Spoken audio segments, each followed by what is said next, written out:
Hi, everyone. It's Andrea, and I'm so excited for today's conversation.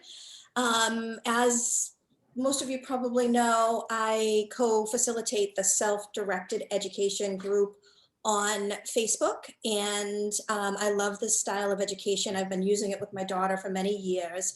I'm not an expert on the style, but I do love to share information. So today we have two lovely guests, and I'm going to have Sue and Emily introduce themselves, and then we'll do a meditation, and then we'll get into some questions. Excellent. Thank you. I'm Sue Haynes. I'm an educator, a mom of 3 creative mavericks. I've written 2 books. One is Creative Mavericks, Beacons of Authentic Learning. I won't go too much into my history right now. Maybe that will weave in. But both as an educator and then as a parent, I was drawn into self-directed education. Just knowing that promoting creativity was the way that I had to go. My teaching career spanned preschool through college and some classroom teaching, but a lot of specialty teaching. I was trained in got a master's in special education in 1969. Back then it was psychodynamic. It has since become behavioristic. When I got back into special ed after my kids were pretty launched, I found that it had become a nightmarish, behavioristic, formulaic experience. And I figured out ways to create, back to my second book, Pockets of Freedom, Unlocking the Power of Intuitive Teaching and Learning, creating freedom spaces for my students. I also later in 1987 got a master's in literacy. At the university level, I met my mentor, Phil Brzee, who's co-author of Pockets of Freedom. And she met me where I was, which was my first job after my first master's was teaching preschool. Wonderful. Play, all set up for play. And how could it be that way all through the grades? So that was when I found my answer, Phil herself being a holistic teacher. And so the second book, Pockets of Freedom, which was recently published in December 2020, has stories of 3 teachers. I am one of them. And my mentor, Phil Brzee, is another. She speaks to it at the university level. Also her first job, which was within 7th and 8th grade remedial readers. And then a wonderful, remarkable teacher, Lisa Plord, sadly deceased, but knew that this book was going to come out, gave it her total blessing. She taught 5th and 7th grade in a traditional elementary school. All of us stayed with our passion to promote self-agency in our students, to foster creativity, no matter what the setting. And so we had to figure out a way to create pockets of freedom within that traditional system. And we did. We didn't compromise our hearts. And so the book is a testimony to that spark. When we tap it within ourselves, our own inner wisdom, and then promote it in everyone, then a truly joyous experience occurs. So I'll give to Emily. All right. Thank you for handing me the baton in so many ways, Sue. I'm a second generation of the wonderful influences that Phil Brzee and Sue Haynes brought into the world, because Sue was one of my mentor teachers when I was a student in college.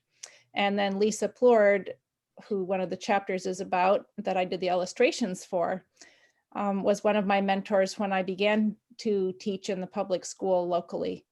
And I didn't realize until I read Pockets of Freedom how much Lisa and Sue had really paved the way for me to have the empowered teaching from the heart, valuing my intuition, valuing each individual student as a unique soulful spiritual creature having a human experience. I just entered teaching thinking, oh, this is how I'm allowed to do it because Sue and Lisa do it. And it wasn't until I read the book that I realized that they were the lead geese breaking the wind for me to then fly with that, take that into my classroom teaching experiences in the public schools, in private schools, in tutoring at home, and in teaching adults and children creative arts at home. I still teach painting lessons. And I also homeschooled my own children from 3rd grade through high school. And Sue was my primary person to reach out to, and she would give me advice and support my intuitive, creative learning, and also show me how to interact with the systems that we had to go through in order to, get the right paperwork done or get the right credits on the transcripts or whatever, because my children were in and out of schools, and the children that I was tutoring were also trying to pass certain standards and academic learning goals, but they were so creative that we had to work in a way that was engaging them, body, soul, spirit, the whole child. So I'm just delighted that some of Sue's wisdom is in a book that I can have, and that's going to perpetuate that out in the world. Yay. Great. Well, thank you both. I'm excited to talk to you, and thank you for taking the time and the energy to write the book and share this information.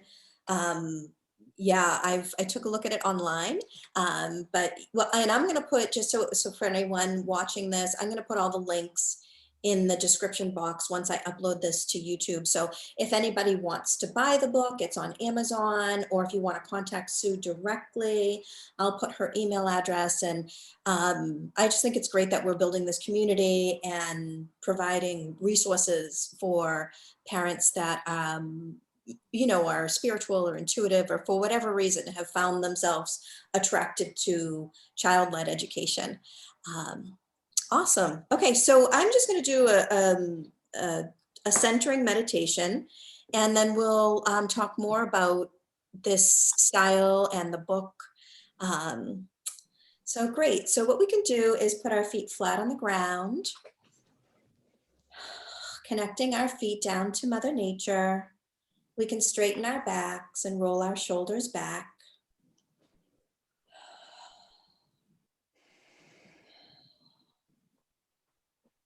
We can close our eyes if you feel comfortable as we take some deep breaths in and out, in and out, in and out. We take these deep breaths to clear our mind. We release the past, all that it took for us to get here today for this talk. We release the future, and we call all of our presence to the here and now. We call in our true self so we can speak clear with loving compassion and share our knowledge with grace and ease. We ask this for the highest good of all. We allow ourselves to feel relaxed, centered, and clear. And when we're ready, we can bring our attention back into the room, feeling refreshed and excited. We can blink our eyes open. Thank you, thank you. Great. So if you notice me writing, I might just take some notes. I just like to stay organized, and also we'll end around 3 o'clock just so we can be timely for our viewers and for ourselves. Okay, well, do you want to just start, Sue, with, what you really want to tell us? And I'm really curious about you and Emily's relationship. And just so everybody knows, I'm a homeschooler to an 8-year-old who's going into 3rd grade. And yeah, if you, however you want to tell us your story and how you got into self-directed education. And I also wonder, are you guys comfortable if I use the term unschooling? Mm-hmm. Or is that okay? Yes. Okay, because I use them interchangeably, but I know some people are sensitive especially some educators I've met say, oh, this is school, you know. But anyways, it's okay if I use both. Unschooling is actually a subset of homeschooling where you would be more free range and allow the child to generate their intentions for their own education, as opposed to, you're in 3rd grade, honey, we have to finish this level of math so we meet the national standards by June. So there's a whole spectrum of very rigorous homeschooling aligned with national standards down to, have a nice day, tell me if you need something. So.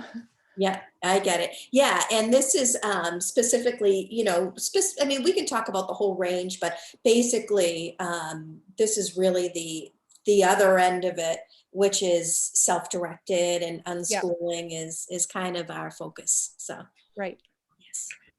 Yes, and I will go into how I got into this, but regarding unschooling, I also see this term as helpful in unlocking self-direction within either a system where a child, you know, has had this traditional education as a teacher, where we created pockets of freedom spaces, or as a homeschooling parent who is homeschooling a child that was in the system and needs unschooling. You can't just say, oh, do whatever you want. There's such resistance. There can be such resistance and such wounding that is there that needs a chance to come to light and be healed, and promoting risk-taking. And I can really talk a lot about that at some point.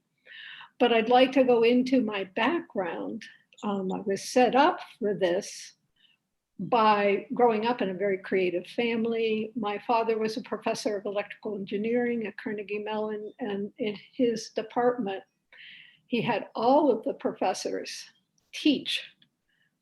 not teach to the student, but to create labs for the students to work on their own way of solving problems and to create new problems. It was so promotional of creative learning. And he stood by this fiercely. And even to this day, this is going to be seen as, oh, how innovative. But that was there. And then another teacher that I had was my younger brother, Peter. And my older brother, Tom, was academically talented. And he went through school with flying colors, PhD in electrical engineering, etc. Then there was Peter. Now, Peter, very bright, young engineer in the making, at home, experimenting, making Tesla coils and radios and all manner of things that school couldn't do it at all. Absolutely a failure. And all the way through school, little flickers here and there of being able to learn the way they asked him, but mostly not. Was able by the skin of his teeth to get into the electrical engineering in this innovative program, became an amazing computer programmer, did very well. He has a story in my first book, Creative Mavericks, Beacons of Authentic Learning, at the end of which he said, in the real world, they don't have tests. And so he was a setup for me. But then there are my own children teachers, two of them in particular. First son, Michael, oh, gosh, he was a intelligent, creative kid. I thought he was going to do just fine in school. I still hadn't made the connection of how high creativity just really, can't thrive in schooling. And he was having trouble with reading, and he was put in remedial reading. And at that point, I had not done my master's in reading, and I really didn't know the reading process. And so I just tried to help him the best he could. Quick word about reading is that most programs see reading as discrete skills. You learn the skills, you learn to decode the word, then you read. That's not the reading process. That's maybe 20%. And that's only effective with the 80%, which is language prediction, both the infrastructure of story languaging and verbal skills, and then predicting the particular book that you're in. And that carries you into the word, narrowing it down from it could be anything to pretty much you're all ready to put it in there. And that and learning as how to, as a reading specialist, through looking at how the child is reading. Like, for example, if the child decodes a word and it makes no sense in the context, then you know what his or her idea of reading is, and you can open up a whole new world. Children can emerge into reading and writing the same way they emerged into talking. It's a really joyous process, and I'm a consultant with that, and it's truly magical. So anyway, I didn't know that. So he was in a skills and isolation reading program. It was called SRA. And he would come home from school, he would say, "It doesn't make any sense." And it didn't make any sense. There was no story language in it at all. It was all about words put together related to the vowel sounds they were learning. And he just resisted and resisted and resisted. He would say, "My heart is weak, my eyes are dim." He was very dramatic. He was a kiddo who was also had this wonderful satiric humor, which he has to this day. So come third grade, he's gotten a hold of Mad Magazine, a match for his, I don't know if people know about Mad Magazine today, but it's a very satirical magazine. And so anyway, he got a hold of that, and all of a sudden he was going, "Oh my goodness, I can read a word I haven't seen yet." He thought he had to learn all the words before. That's the way the program taught. You can't read a story till you know all the words first in discrete isolation. So anyway, he went on to be a fabulous reader. So he was one of my teachers. And then my son, Matt, my youngest, came along.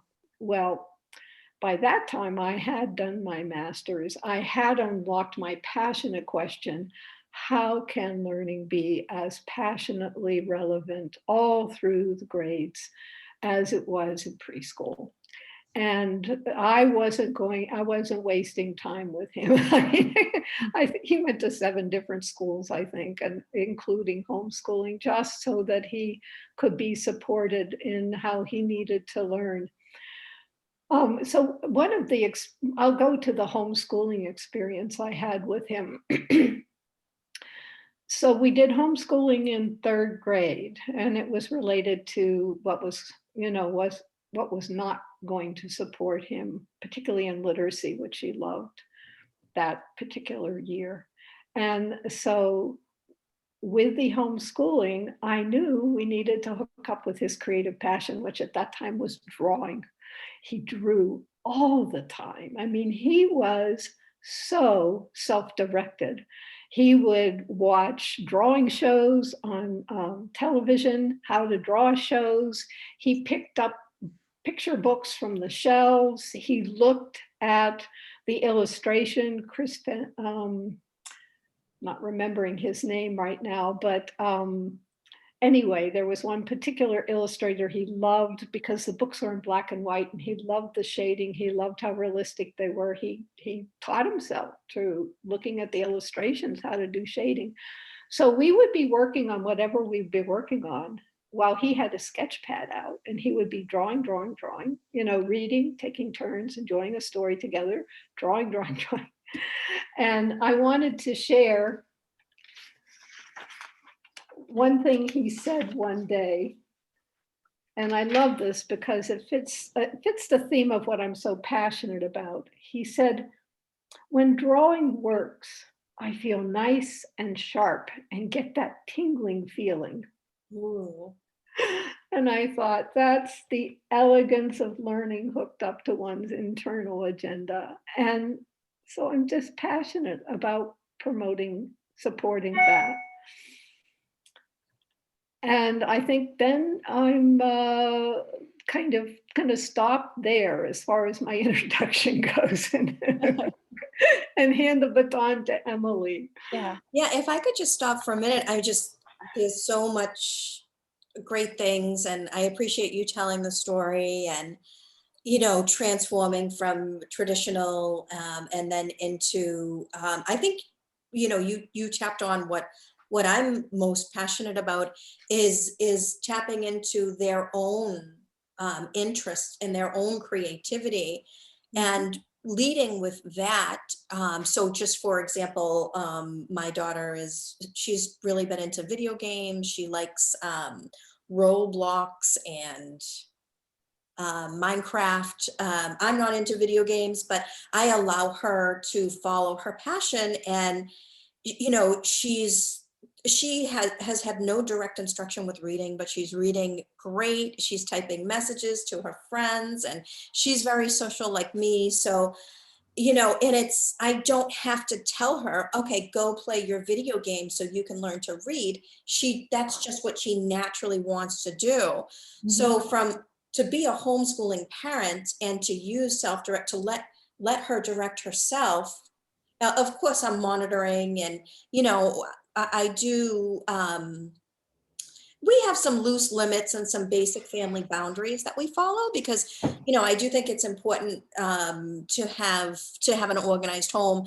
But anyways, so yeah, that the tapping, it's when you see a child that's learning something that comes from their own desire, rather than there's a difference between inspiration. So they're inspired to do the things that they love, rather than you have to motivate them. In the traditional, that they're based on motivation. They're motivated by, I just wrote down some notes. They're that's what I was, when I was a child in traditional school. I was motivated by rewards and punishment. I was rewarded for good grades. I was punished for bad grades, so that I was kind of just doing what I thought I needed to do to get the approval, rather than, following my interests. So it's a big difference. And there's a huge difference in the attitude of a child, and just their inner light, their ability to feel whole. They don't have to do anything to be approved of. When you come from a self-directed or an unschooling philosophy, you're viewing the child as already whole, already talented, already gifted. And I got in big trouble for using that word in another group, but I just use that as a general term. I'm not classifying. When you see them as already having talents, and really as an educator parent, really what we're trying to do is nurture those talents, and direct them. Then it becomes a life of joy and passion and creativity, rather than of control and punishment, reward. And so yeah, I don't know what you said, but yeah, yes, you did say when you tapped into your son's creative passions is when you started to, I guess, I don't know, what would you call it? Maybe some people would say maybe open him up, or I just loved watching him self-direct in his passion. And I felt that kind of joyous passion when I taught preschool. This is before I had kids. Just watching the children. I had 2 rooms. One room was totally for dramatic play. It had our dress-up clothes and housekeeping corner and a rocky boat. It had big cardboard building blocks. It had a jungle gym, and it just was just full of stuff to spark. And I would watch these youngsters create their own dramatic play, and I couldn't get enough of watching it. So I felt that passion back then, and that's when I developed the big question. I don't want to teach unless I'm sparking that passion and feeling that passion in kids. How can this work in elementary school and then later in college? How can this work? The same spark. Yeah. awesome. Yeah, thank you. Spark is another great word. And it's like the best kept secret, you know? spend so much time, if you're a teacher in the traditional sense, trying to motivate the students to learn what you want them to learn. It's energy draining. It is. Yeah. And doing reward punishment, however that works. And it's so energy draining to you and soul wounding. Really, when you get in touch with your soul, with your heart's intuition, it's like, no, this doesn't feel good. There must be a better way. Right.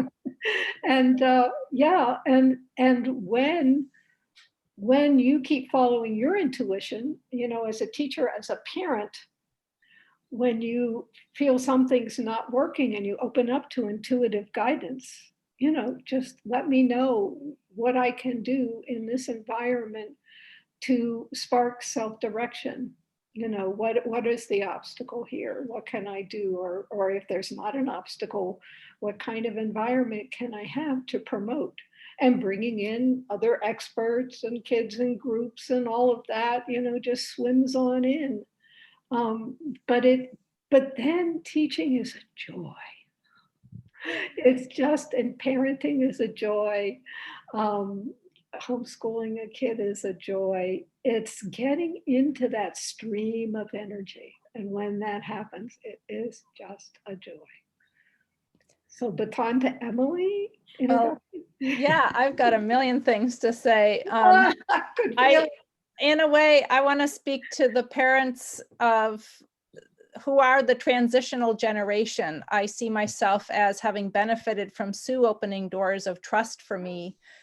But I, as a child and even a college student, was very much set on getting the highest grade possible and being a perfectionist. And I did school well. I tested well. I enjoyed even filling in the bubbles.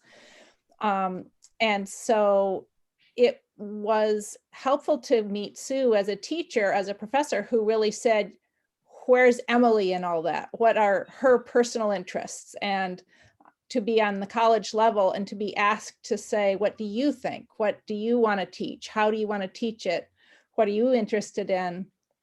And then later on, when I was a parent, I would visit Sue's house and go through her library and learn about intuitive energy healing and rainbow children and indigo children and teaching from inspiration and choosing from love, not fear. And really every conversation we had was this blend of spirituality and education and healing and creativity. All of those were enmeshed. And so then as a homeschooling parent, I needed to make a transition from the way I was motivated to do work and having that inner sense of, oh, we have to meet the deadlines, we have to meet the curriculum, we have to master these facts to call it fifth grade. And so I would go to Sue and she would say, well, I don't really think it's John's agenda to learn that right now. So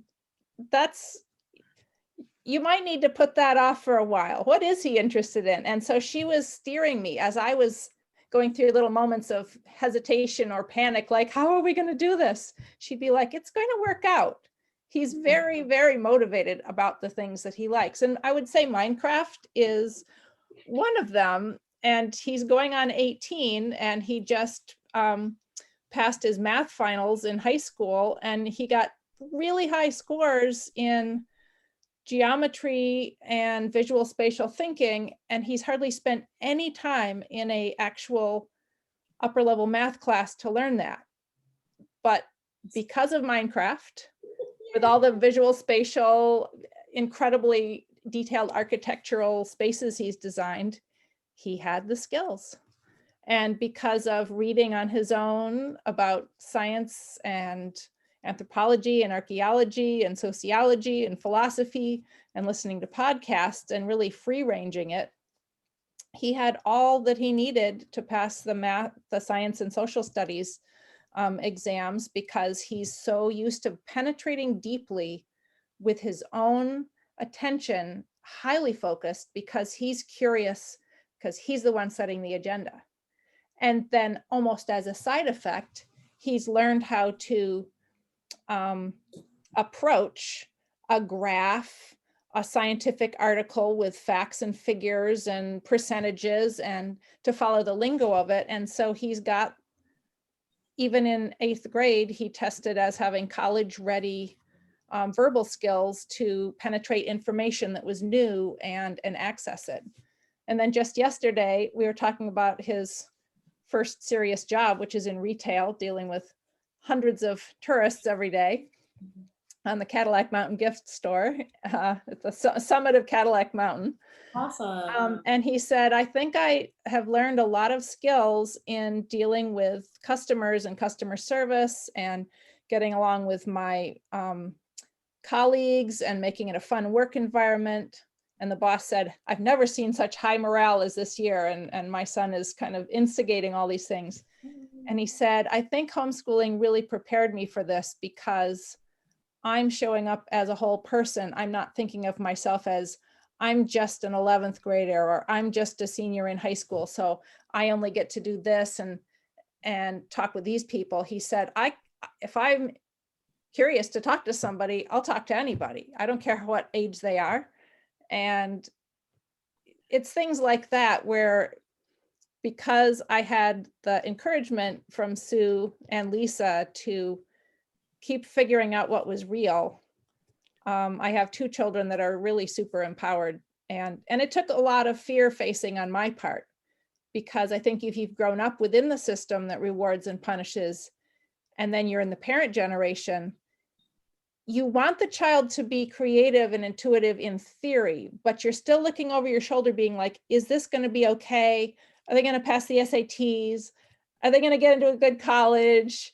Are they going to be able to hold down a job involving math?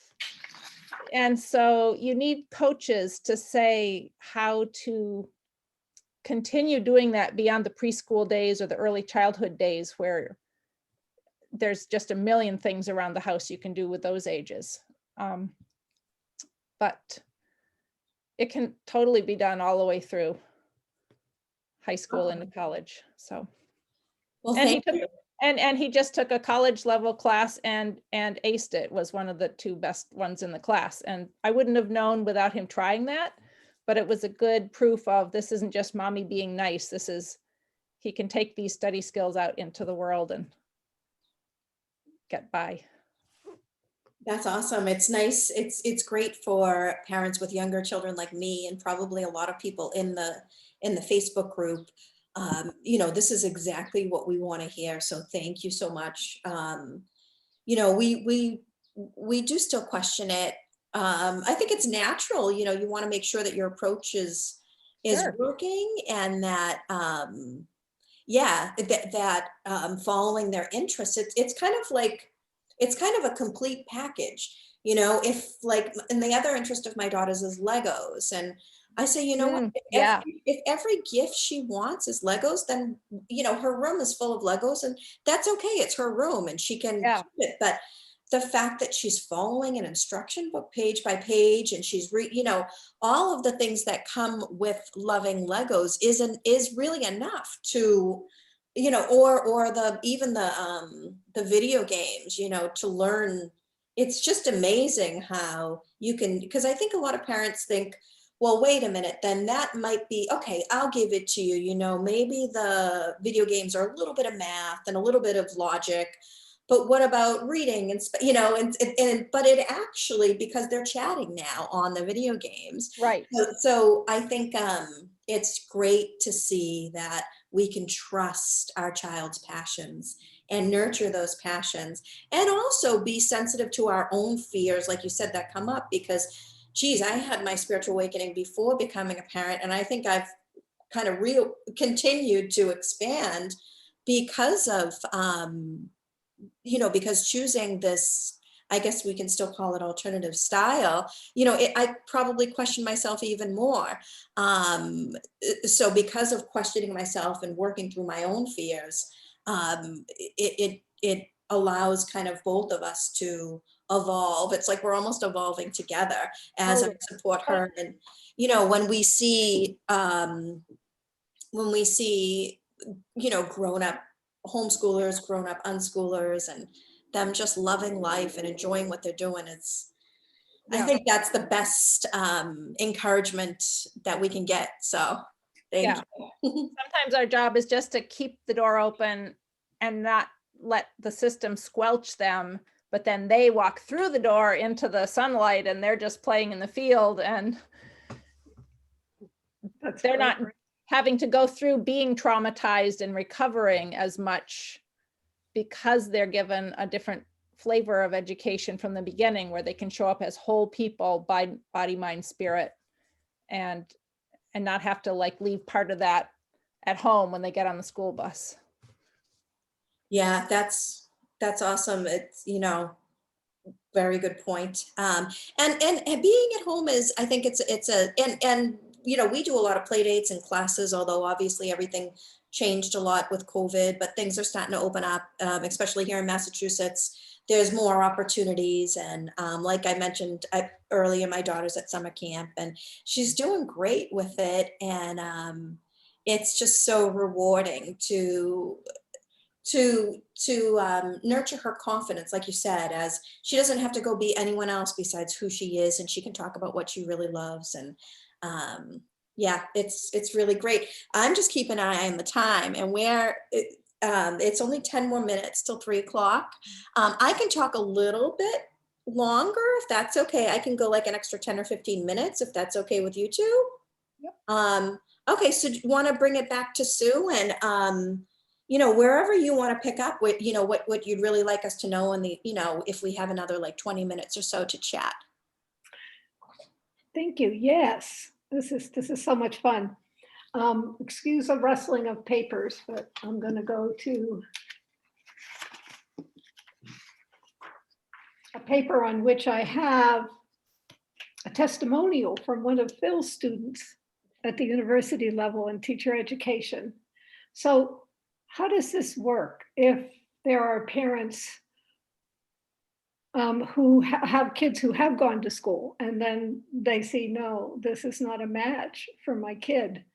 You know, and the kids these days hopefully are showing more of what doesn't work for them than we did. I mean, me back in the 50s and 60s, this is just the way it is. This was the march you had to do. This was how you needed to prove yourself. But well, what if a student has been in traditional education their whole lives, and they're at the university, and the university courses continue to be taught as the teacher has the knowledge, the students learn it, and the students do the agenda, the curriculum that the teacher presents before them? Well, Phil Brazide never did that. And she got a lot of flack, but she stayed true. She stayed true to the agenda of promoting self-agency in her students. And as we were talking, I felt led to read one of the testimonials from one of her students about writing, how writing was so different in Phil's class. And Phil's setup for all of her classes, whether it was curriculum classes or later multicultural education, was to have the students journal with her and just write their thoughts about what they were reading, what the class was about, what their practicums were about, what their life was about, anything. How were they making meaning? That's what it was all about. That's what it was about when I had kindergartners. I taught kindergarten for 2 years. They walked in my room and it was free play. I wanted them to establish their agenda. And then everything from then on after that was workshops, again, their agenda in literacy and math and science. So she wrote back to them, and it was a conversation. And I think we've talked about conversation, how important it is to be in conversation. And as the students felt free, nothing was graded, no marks, just response. Then she could lead the students, as Emily mentioned, here are some resources you might be interested in. What's the agenda within what this curriculum is supposedly about? And then writing was expressive writing. There was no essay format. There was no grading as to certain standards. It was free writing. And one student wrote, I have learned that I enjoy writing so much when I just write without worrying about the structure of the writing. I absolutely love just writing about what I feel as it comes to mind instead of manipulating it all around to fit into the formal essay. I do think it important to be able to compose a good structured essay, but I have definitely learned that class assignments can be fun. When they aren't so formal, people really write from the heart this way, rather than spend the whole time thinking while writing about how to make the essay perfectly smooth and organized in order to make the teacher happy. Thoughts regarding a matter in which an individual feels strongly are rarely organized, and sometimes they really just need to be written down as they are felt, rather than conform to fit something else. So Phil intuitively followed how she taught to promote that intuitive sourcing within their students. And everything she did was to promote that. Mm-hmm. And in the book, Pockets of Freedom, maybe I could read, looking at our time, sorry for the rustling. The term pockets of freedom is a metaphor that came from a chapter in this book, Fearless Teaching by Stuart Grarr. I'm not sure if I'm pronouncing that name right, but he had a chapter, which in the book we call The Invitation. We took an excerpt. This is where the term came from.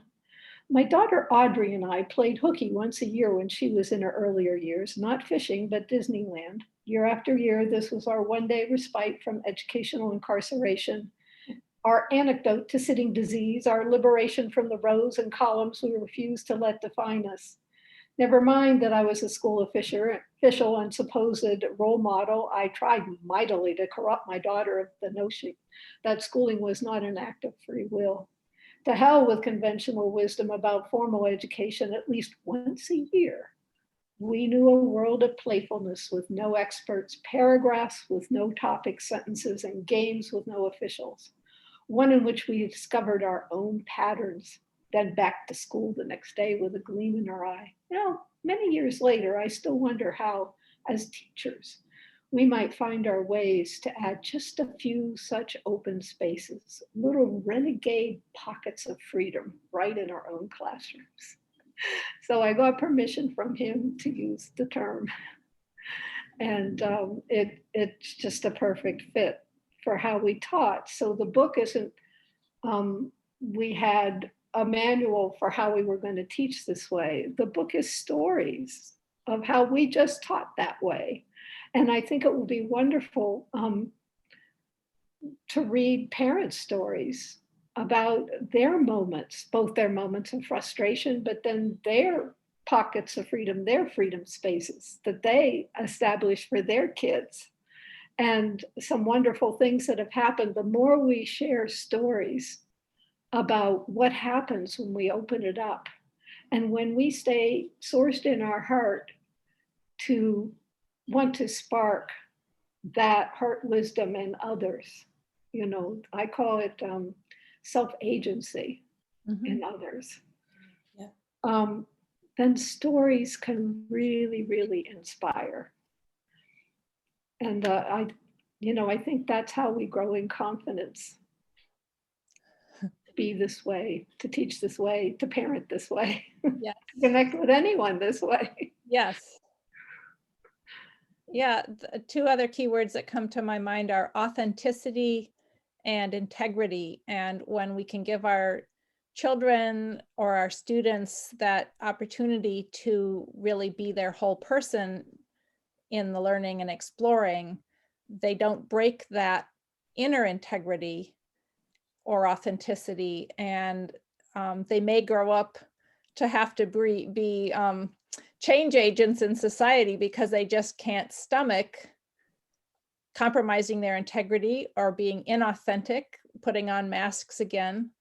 And the world needs more of this. So, and even when we look at our own health and the health of our children, I think when we give them an education that honors their integrity and their authenticity and their creativity, we're also giving them that opportunity to stay integrated as a full being. And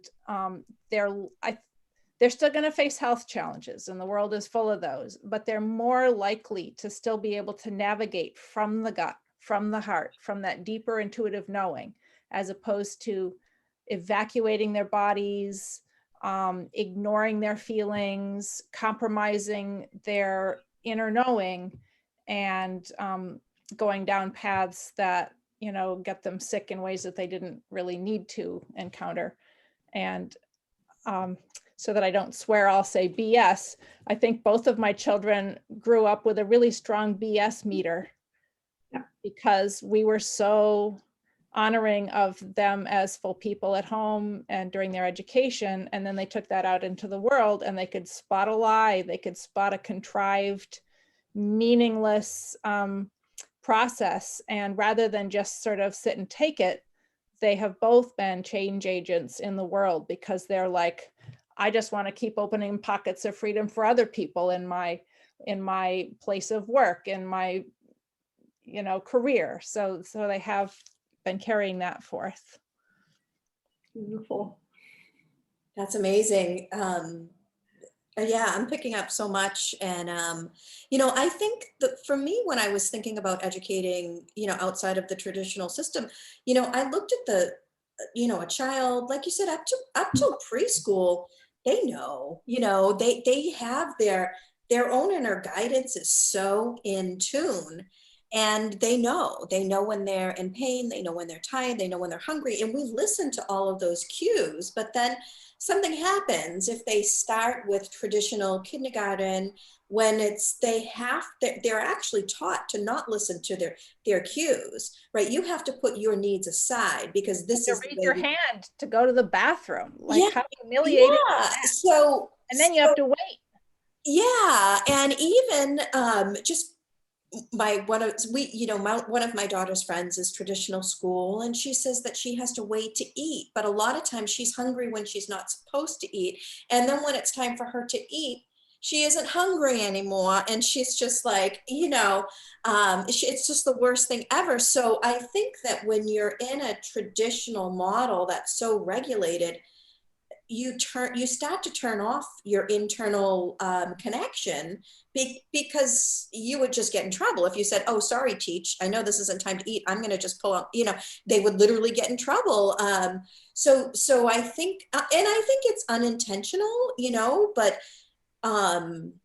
when you're in a self-directed environment, a homeschool environment, the children are, it's just natural that they can get into their own natural sleep cycles, their own natural eating cycles. When they want a snack, they can have that. When they need a break, if, like you said, if they have to use the bathroom. So it allows them to stay really in tune with themselves. And like you said, I like that BS meter, because you know, you can't really trick a kindergartner, or even, you know, a toddler. You can't really trick them, because they already know when someone's authentic or not authentic. But the traditional schooling kind of says, ignore your cues, because we know what's best for you. And that got me in trouble personally. And I can see how that can disconnect people from, like you said, their heart and being heart-centered. And, you know, and then you kind of, I feel like the attention, you know, the focus goes, the attention goes, and all kinds of, like you said, all kinds of things can happen. Not that every homeschooler is perfectly healthy, or every self-directed child. I mean, life challenges are part of the you know, part of it process, but when they can come at it as whole and not desensitized, but fully sensitive to say, whoa, this doesn't feel right. Even if it's a meal, you know, typically I love this, but my body's a little off today.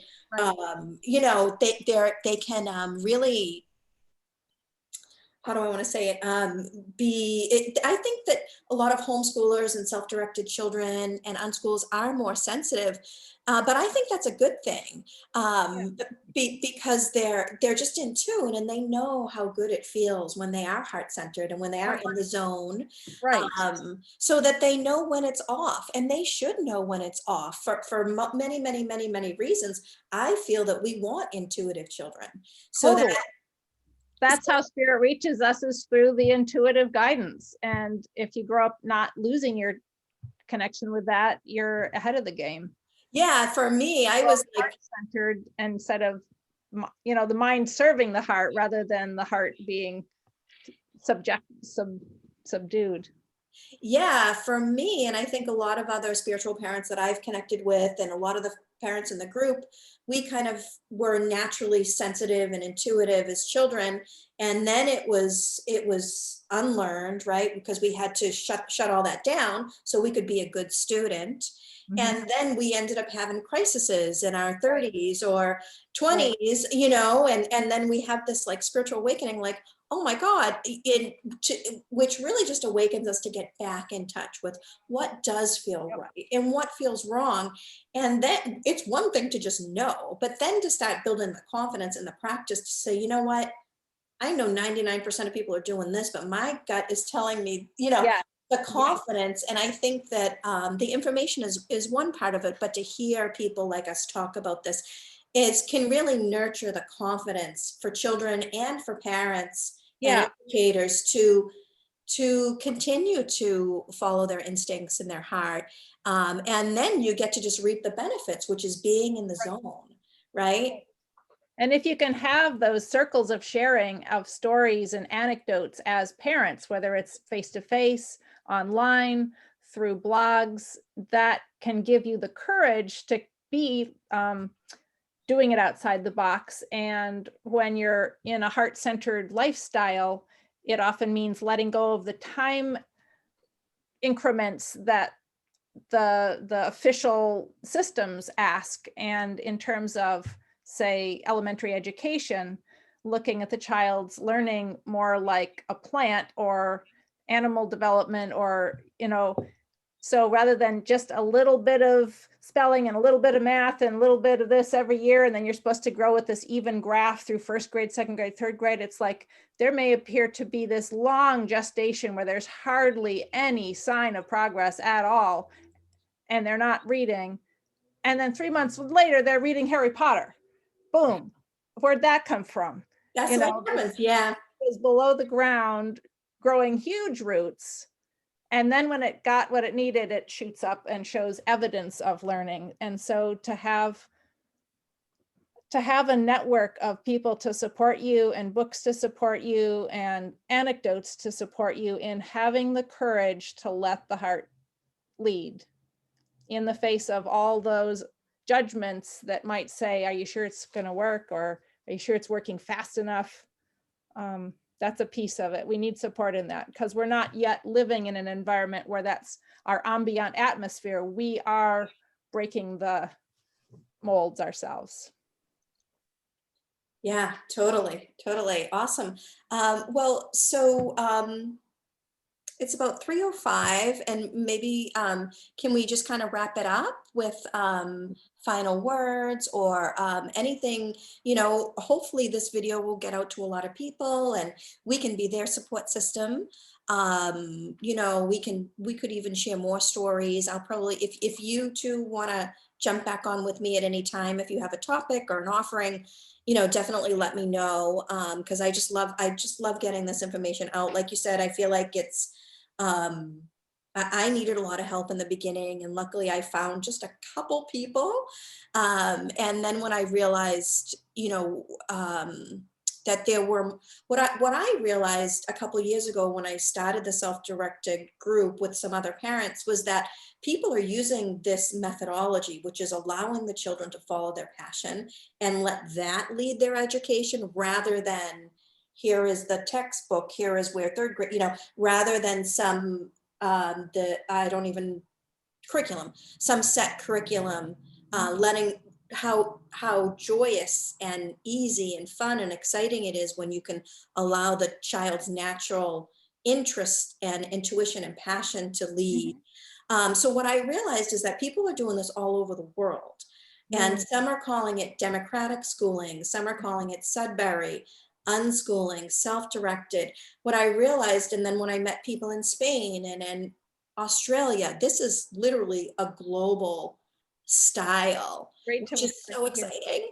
And there's more and more popping up, especially with COVID, because a lot of kids were home and the parents were like, wait a minute, you know, they really got a chance to see how uninterested most of the children are, and that it's just natural, you know, naturally we evolve when we say, wait a minute, there's got to be a better way.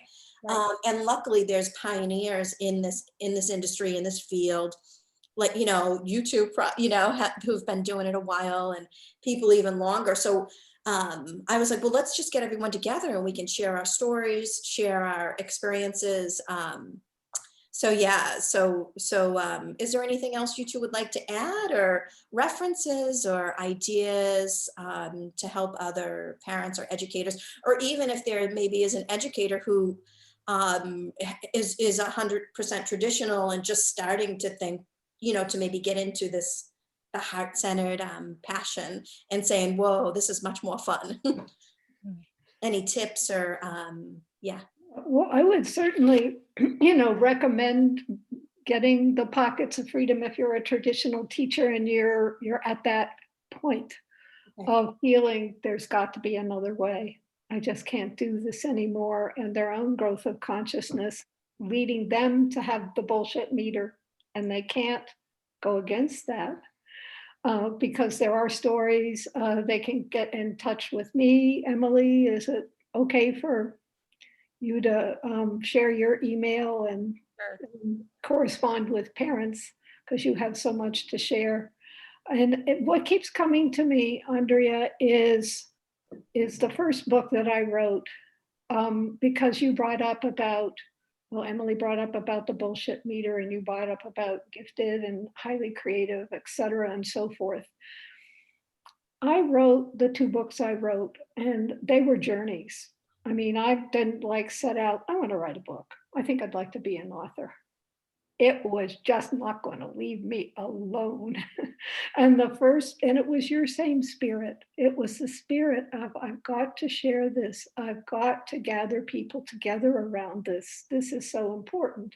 And I agree with you about this being global now, because with the second book having just come out in December and saying, okay, where is networking today? Doing Arrow Conference, getting on the Facebook groups, your group, other groups, and just hey, it's happening all over. And also within spiritual circus, consciousness is rising. And this is just really happening and flourishing. So it's such a joy to swim now with this. But the first book I wrote, Pockets, or not Pockets of Freedom, sorry. Yeah, hold them both up again, just so we can see what the cover. So anyway, this is Pockets of Freedom, and Phil sewed these pockets and took a picture. Phil's an artist too. Awesome. And then the first book is in 2007, Creative Mavericks, Beacons of Authentic Learning. One of my tutoring students, and I would love to talk more sometime about tutoring. This is what I did the later years. And I worked with mostly wounded students. So I think there's a lot to speak to parents and teachers about my process of encouraging risk-taking with them. Yep. But the first book was written because, and I'll be short with it, because within my own family, with my own kids, and with my own experiences with students, mostly the universe sent me highly creative kids. They sent me the high sensitives, they sent me the highly creative.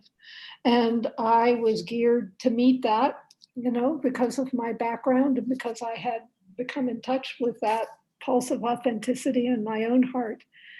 And I looked for books to share about this, and I didn't find any.